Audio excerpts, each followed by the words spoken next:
Tu n'y connais rien en mécanique, mais tu as envie d'apprendre. Tu ne sais pas exactement ce qui se passe lors du contrôle technique, mais tu as envie de comprendre. Cette vidéo est faite pour toi. Avec Autosure, on va tout expliquer et te donner quelques trucs et astuces pour checker vite fait bien fait ton véhicule. Aujourd'hui, on est chez Autosure Cancard-Piquet et on est avec Vincent. Et on va parler de Freinage. Allez, go. Allez, go. Là.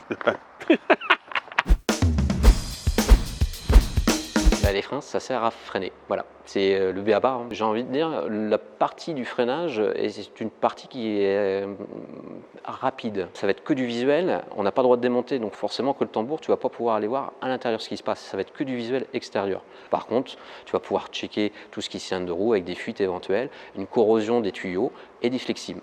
On va commencer par la pression des pneumatiques. Le pneumatique en soi est le b.a.-ba du contrôle technique. Ça influe sur le freinage, sur la direction, sur la suspension, sur le confort. Vous allez voir qu'après, au niveau d'un banc de freinage, si on n'est pas correctement gonflé, on n'aura pas des bonnes valeurs au niveau de notre machine-outil, tout simplement. Après l'identification du véhicule et avant de faire son banc de freinage et de suspension, ce qui est impératif, c'est de regarder ses témoins au tableau de bord. On regarde si le témoin d'ABS est bien allumé avant la mise en route du moteur. J'allume, hop, autodiagnostic, s'il est bon, il s'éteint et c'est là que je mets en route mon véhicule. Si le témoin reste figé, forcément, ça entraîne une défaillance. Là, je suis en train de vider mon master vac, je suis sur un frein sans avoir d'assistance. Pour pouvoir freiner, je vais devoir utiliser toute ma force au pied. Ça va freiner, mais je vais devoir décupler mes forces. Et ce qu'on doit contrôler, c'est justement l'étanchéité du master vac. Voilà. Et là, on voit bien, ça fonctionne bien. Par la même occasion, on peut regarder s'il n'y a pas de caoutchouc, si la pédale est à nu au niveau métal, c'est une défaillance. Est-ce qu'on doit contrôler aussi également sa fixation? Si la pédale de frein, j'arrive à l'enlever manuellement, terminé, le contrôle s'arrête pour le véhicule. N'importe qui peut checker le niveau de liquide de frein. On a un niveau maxi qui est repéré avec une petite flèche et un niveau mini. Et ça, c'est universel sur tous les véhicules, tous les constructeurs. Le niveau il est très simple. Quand le véhicule sort neuf, il est au maxi. Suivant l'usure de la garniture, le niveau va baisser. À quel moment il faut s'inquiéter?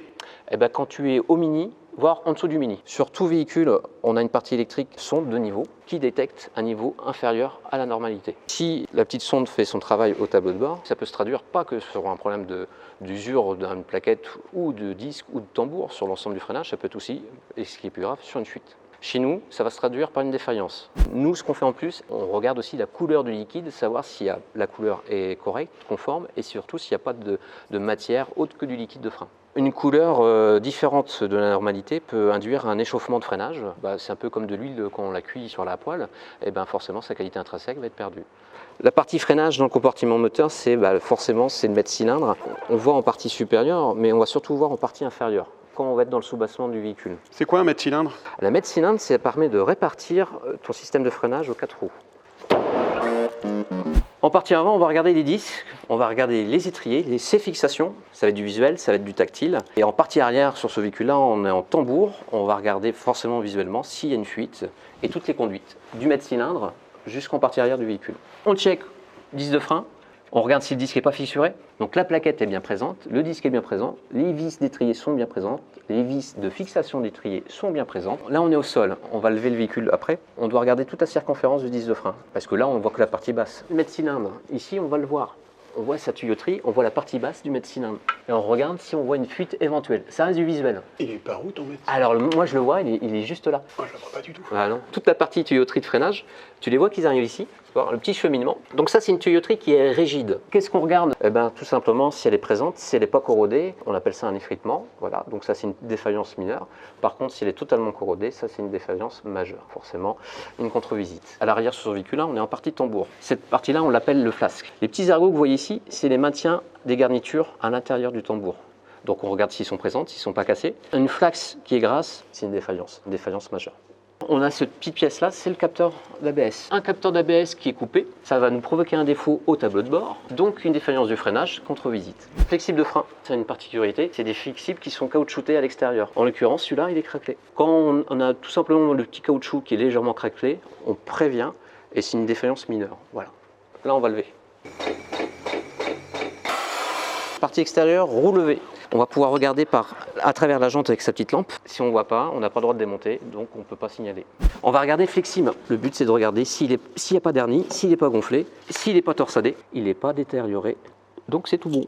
On parlait de capteur d'ABS tout à l'heure, c'est quelque chose qui est tout bête. Là j'arrive à tourner ma roue, on doit pouvoir pousser à la main un véhicule. Donc ici, roue levée, on va pouvoir regarder toute la circonférence du disque de frein. C'est-à-dire qu'on fait tourner notre roue, voilà, et on regarde l'état du disque en entier, qui est un peu corrodé. Voilà, les petits bouts qui sont bons. Voilà, pas d'altération grave, hein, mais on va le noter en une légère usure. On regarde si la roue tourne librement. Elle tourne librement. Pour l'arrière, on vérifie que ça. Comme toujours, on n'a pas le droit de démonter, donc on n'a pas le droit d'enlever les ogiveurs. On ne peut pas regarder si l'écrou du moyeu, enfin du tambour arrière, est présent. On fait du tactile encore une fois de plus. On prend la roue et on fait un phénomène comme si on voudrait l'arracher. Voilà, présente pas de jeu. On a fait tout ce qui est parti, liquide de frein, bouchon, réservoir, mètre cylindre, disque de frein, étrier, capteur, tuyauterie rigide, les flexibles à l'arrière, les tambours, les cylindres de roue, les fixations des garnitures des tambours arrière, fin du contrôle visuel. Pour l'instant ça passe. Peut-être qu'au niveau du banc de freinage, ça va peut-être pas passer.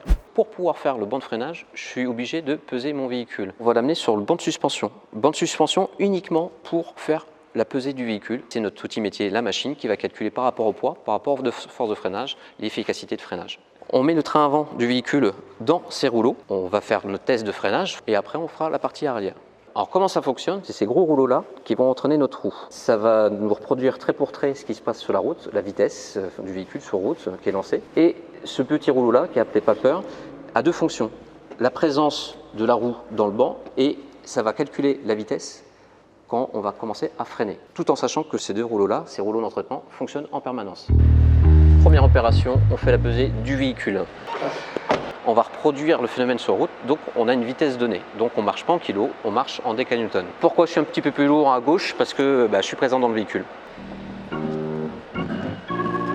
On lance le banc de freinage. Donc on a une partie échauffement pour mettre le véhicule en condition. Là, c'est comme si on était sur route. Je vais freiner progressivement, mais à la fin, comme si je faisais un freinage dit d'urgence.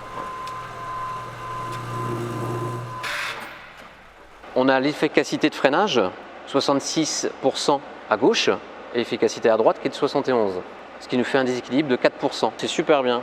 Au-dessus de 20%, on commence à avoir un déséquilibre qui sera en mineur, et après on vient du majeur si on dépasse les 30%. Et l'efficacité qui est très important. Sur la partie essieu avant, on a 68%. On va calculer la partie avant avec la partie arrière et l'ensemble va faire une efficacité globale. Et la courbe peut avoir beaucoup d'incidence et des fois on peut avoir des oscillations dans cette courbe-là.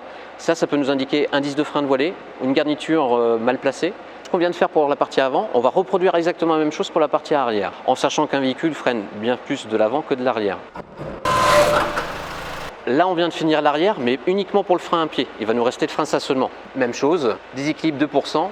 Toujours la courbe, pas d'oscillation. Il nous reste aussi la partie arrière, frein de stationnement, le frein de parking. On peut appeler ça aussi le frein de secours, ça dépend des véhicules. C'est-à-dire qu'on va prendre le frein de stationnement pour arrêter le véhicule sur route sans y avoir d'action sur la pédale de frein.